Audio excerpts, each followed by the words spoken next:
Well, good afternoon, everybody. As I'm sure many of you know, I am a big fan of the journalist Radley Balco, who seems to do a job very similar to John Verac, investigative journalist and author of true crime. Obviously, he wrote the book The Cadaver King and the Country Dentist about the shenanigans with the bite mark analysis.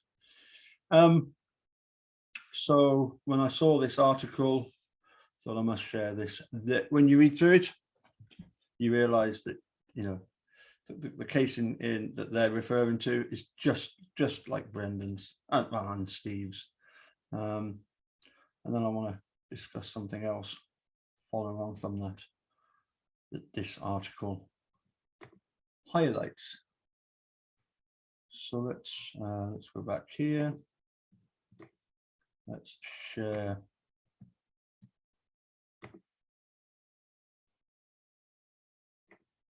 And here we have the Washington Post. And some opinion by Radley Balco. In death row case, the Supreme Court says guilt is now beside the point. By, I say, Radley Balco yesterday.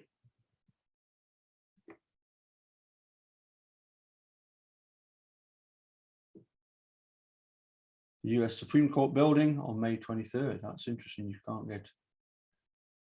got all these security gates around it. Wow. Okay. In the 1993 case, Herrera versus Collins, Supreme Court Justice Antonin Scalia made a staggering claim. The Constitution, Scalia wrote, does not prevent the government from executing a person who new evidence indicates might be actually innocent. That is, someone with the potential to legally demonstrate they did not commit the crime for which they were convicted.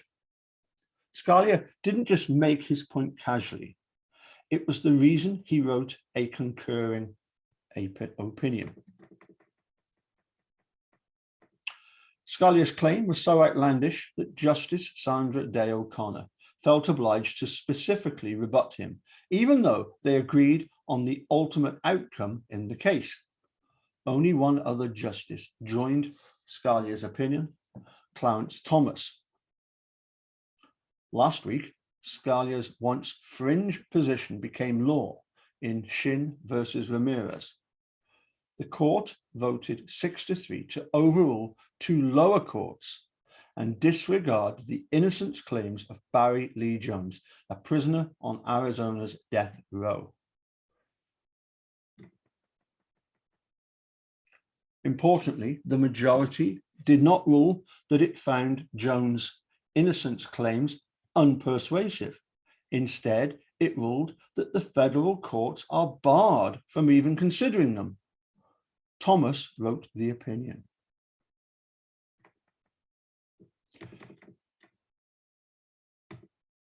Felony cases can generally be broken down into three phases: trial, appeal, and post-conviction. During the latter phase, indigent defendants in capital cases typically get new attorneys and often broader access to police and prosecutor files. Consequently, post-conviction is often the phase in which wrongfully convicted people discover the exculpatory evidence that eventually frees them. The catch is that post-conviction is also when it's most difficult to get back into court. Prisoners usually need to show not only that they've discovered new evidence that could exonerate them, but also that said evidence couldn't have been discovered at the time of the trial. If it could have been discovered at trial, they then need to clear another barrier. They must show that their trial attorney's failure to find that evidence was an egregious mistake. Jones was convicted in 1995 of killing his girlfriend's daughter. The courts have acknowledged that Jones's trial lawyer was ineffective and failed to find important exculpatory evidence. The problem is that Jones' post-conviction lawyer was also ineffective. It wasn't until years later, after Jones exhausted his state appeals, that a new team of attorneys finally found the exculpatory evidence. 2 seconds.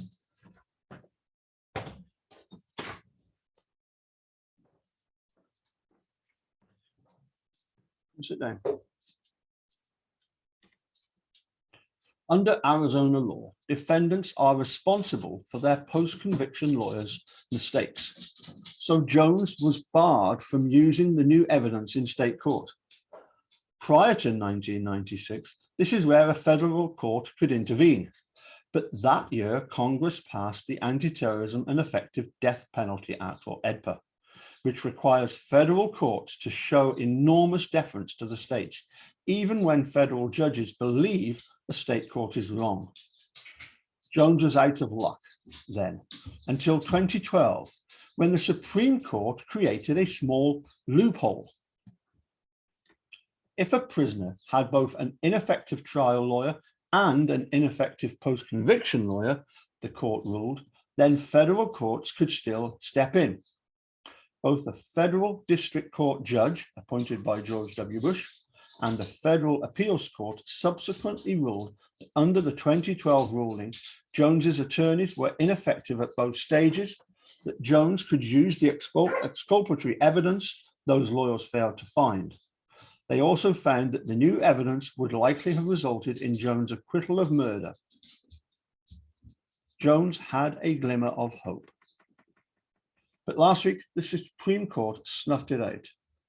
Led by Thomas, the majority ruled that while the court's 2012 decision did allow the federal courts to find that Jones's post-conviction attorney was ineffective, AEDPA still bars Jones from using the evidence those attorneys failed to find in federal court. According to the majority, the federal courts can acknowledge that a prisoner's state-appointed attorneys failed him at 2 critical points in this case, but they're barred from actually doing anything about it. It's an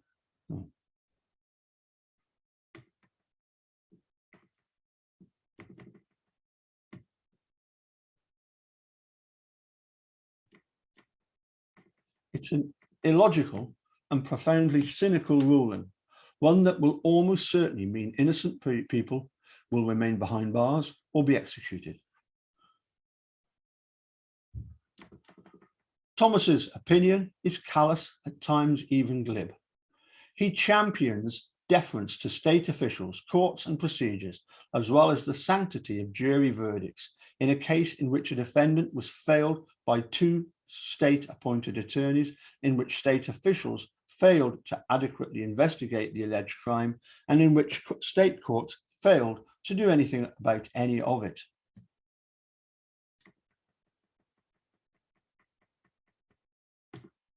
Thomas also recites the prosecution's narrative, including gruesome details of the crime, as if it were fact, ignoring the numerous expert witnesses and 2 federal courts that have said the injury that caused the girl's death couldn't possibly have happened at the time and in the manner the state of Arizona claims. As I say, the parallels to Brendan. You know, the idea that, you know, because it's a horrible crime, the person that we've said did it must be the person that's done it. The Supreme Court's own history ought to impart some lessons here. In 1994, Scalia described in an unrelated death penalty case the heinous nature of the rape and murder for which Henry McCollum was convicted and sentenced to death in North Carolina. It was, Scalia argued, a poster case for the death penalty. About 20 years later, McCollum was exonerated and freed.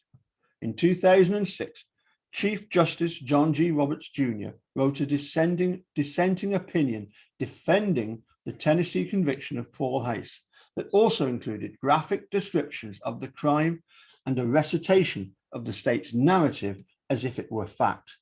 House, too, was later exonerated and released.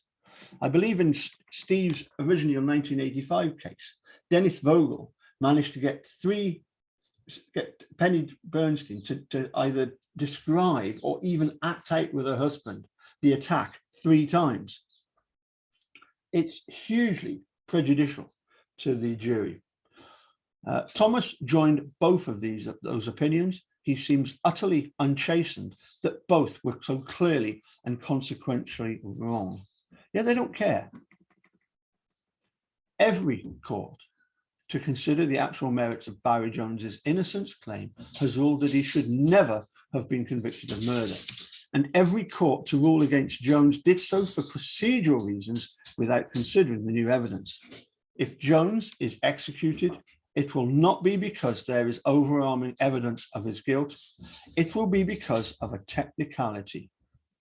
During all arguments in 2021 for last week's ruling, Brun Royston of the Arizona Attorney General Office said something that ought to chill us to the bone. When a federal court is deciding whether it has the power to overturn a state conviction, he said, innocence isn't enough. He said it again for emphasis, and then he won.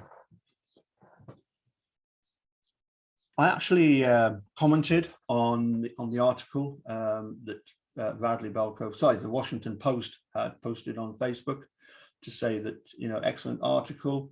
I've been following the Brendan Dassey case, and the parallels are just, well, they're obvious for everybody to see. And how awful it is that the American legal system is so bad that it can't do anything, it seems, with Brendan Dassey. But we better not be patting ourselves on the back here in the UK, because here in Scotland, we have a similar case that I'd like to share with you now.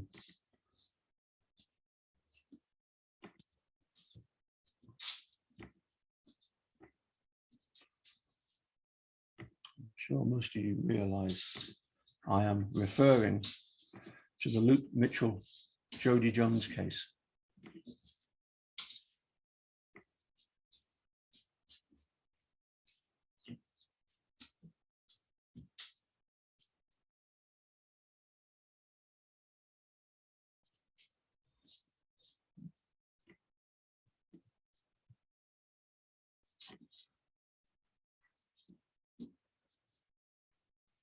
Chilling footage of Scottish killer Luke Mitchell on Jody Jones' murder re-emerges.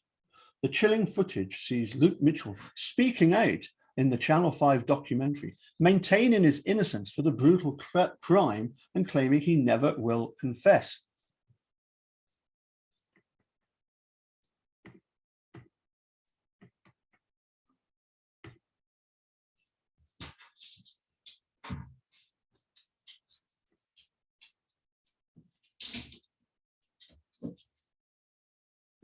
Chilling footage of Scottish killer Luke Mitchell. I mean, this is news, right? This is a newspaper article emerged from Channel 5 documentary, Murder in a Small Town, showing the murderer maintaining his innocence for the brutal crime, claiming he will never confess.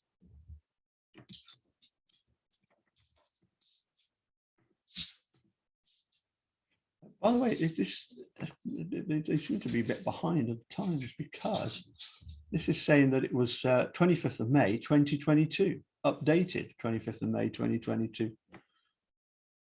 So I'm not really sure why maybe it's just the fact that it's only just been released on YouTube. We'll give them the benefit of the doubt. The video was released on YouTube today, which sees the interview from the documentary released in full, from the 31-year-old from Dalkeith, denying any involvement in the murder of Jody Jones. Mitchell was 16 when he was convicted in January 2005 of killing 14-year-old Jody in Woodland, close to her home in the East Houses area of Dalkeith, Midlothian.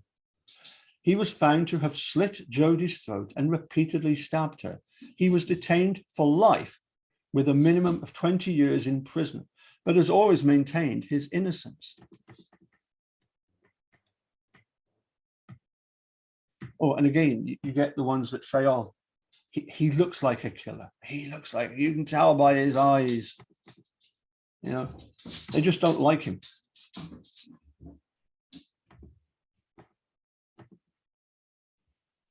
But speaking in the video, Luke Mitchell said, I've not spoken out in all this time because every time I've tried to speak out, I've been shouted down and just been called evil, manipulative, and twisted. I can't be more clear. I absolutely did not kill Jodie, and I've been locked up for a crime I didn't commit. I will not admit to something I have not done. I want to clear my name.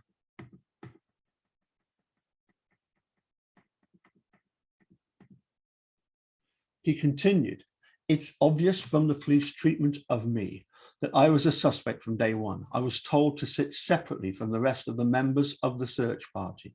One of them had tried to hand me a cigarette when we were sitting waiting, and they were told they shouldn't be having any interactions with me yet.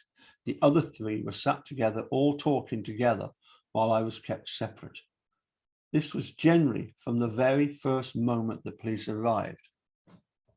I was being treated separately. The killer believes that his alternative lifestyle is the reason he became the main suspect for the crime, other than me being a convenient suspect, because I was seen as out of the ordinary and into alternative styles and lifestyles and dress sense and music. I don't know why they went after me like this.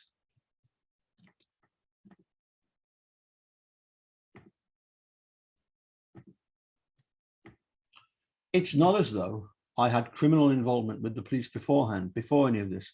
I was the local weirdo. It was easy to put it on me. It was easy to make people believe these evil, nasty things about me, he said. And there was a concerted press effort to try and find him guilty. Because it's a horrible crime, you have to be guilty. The now 33-year-old said, I was still going through my trial expecting the jury would see through all the lies and misinterpretations of the purely circumstantial evidence. I was still believing that I would be found not guilty. And when I was found guilty, if I wasn't gripping the bench at the desk so tightly, I would have collapsed. They've taken everything from me, my friends, my family, my home, my childhood, my adolescence, my early adult years. But they will not bully a false admission of guilt out of me. As long as I can get up every morning and look myself in the mirror and hold my head up high, I'll get through this.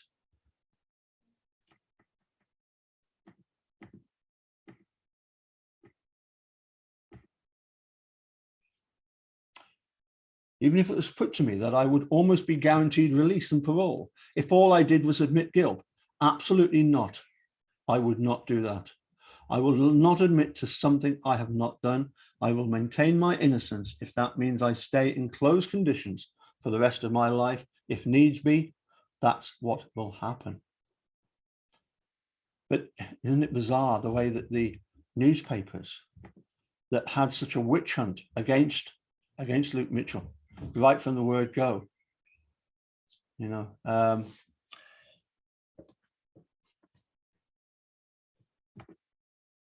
like I said, I can't put it more simply. You know, it's a horrible crime.